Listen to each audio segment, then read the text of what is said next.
একটি নীল তিমির জিহ্বার উপর ৪০ জন মানুষ দাঁড়ায় থাকতে পারে এবং এর জিহ্বার ওজন প্রায় একটা আফ্রিকান হাতির সমপরিমাণ।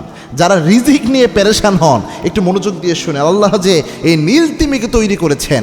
এবং অবাক করা বিষয় হচ্ছে, গবেষণায় দেখা যায় যে একটা নীল তিমির ছোট্ট বাচ্চা প্রতিদিন তার মায়ের কাছ থেকে প্রায় ২০০ থেকে ৩০০ লিটার পরিমাণ দুধ প্রতিদিন সে পান করে। এবং নীল তিমির দুধ কিন্তু পানির মধ্যে পড়লেও পানির সাথে মিক্স হয়ে যায় না, পানির সাথে মিশে যায় না, কেননা এই নীল তিমির দুধের মধ্যে, তিমির দুধটাকে আল্লাহ চর্বি জাতীয় করেছেন, একটা শক্ত আস্তরণ আবরণ থাকে। তিমি যখন, ছোট বাচ্চা তিমি যখন তার মায়ের কাছ থেকে দুধ পান করতে চায়, তখন স্বাভাবিক গরুর যেভাবে দুধ দহন করা হয় এইভাবেও দুধ পান করে না, আবার গরুর বাছুর যেভাবে দুধ পান করে এইভাবেও কিন্তু দুধ পান করায় না। কিভাবে দুধ পান করে?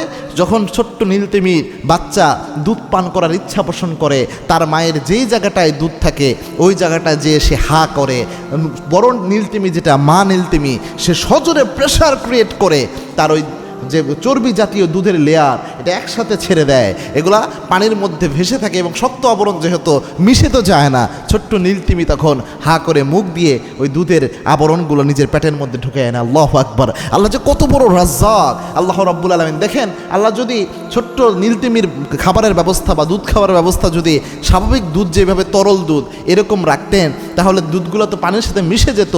এত বড় তিমি মাছ ২০০-৩০০ লিটার দুধ তার প্রতিদিন পান করতে হয়, বেশিরভাগ দুধগুলো পানির সাথে মিশে নষ্ট হয়ে যেত, ছোট্ট বাচ্চাটা বেঁচে থাকতে পারতো না। আল্লাহ এই চিন্তা করে পানির মধ্যে যে হতো এর দুধ পান করতে হবে, আল্লাহ এরকম ব্যবস্থাই তার জন্য করে দিয়েছেন। আমার আল্লাহ যে সবচেয়ে বড় শ্রেষ্ঠ কারিগর, এটাই তার প্রমাণ। তাবারাকাল্লাহু আহসানুল খালিকিন।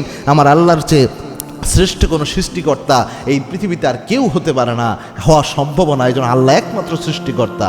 এবং কি রিজিক নিয়ে যারা পেরেশান হন, এই যে এত বড় তিমি যার রিজিকের ব্যবস্থা আল্লাহ করেন, আর আপনি সৃষ্টির সেরা জীব মানুষ, আপনার রিজিকের দায়িত্ব তো অবশ্যই আল্লাহ নেবেন।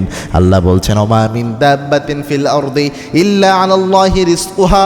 এই পৃথিবীতে বিচরণশীল যত প্রাণী রয়েছে প্রত্যেক প্রাণীর রিজিকের দায়িত্ব আমি আল্লাহ নিজের হাতে নিয়ে নিয়েছি। ও গোলাম, রিজিক নিয়ে পেরেশান হইস না, শুধু চেষ্টা কর, একটু ট্রাই কর। আমি আল্লাহ তোর তাকদিরে যতটুকু রিজিক রয়েছে আমি আল্লাহ সময় মতো পৌঁছায় দেব। এবং আল্লাহ রাব্বুল আলামিন একচ্ছত্র রিজিকের মালিকানা তার নিজের হাতেই রেখেছেন।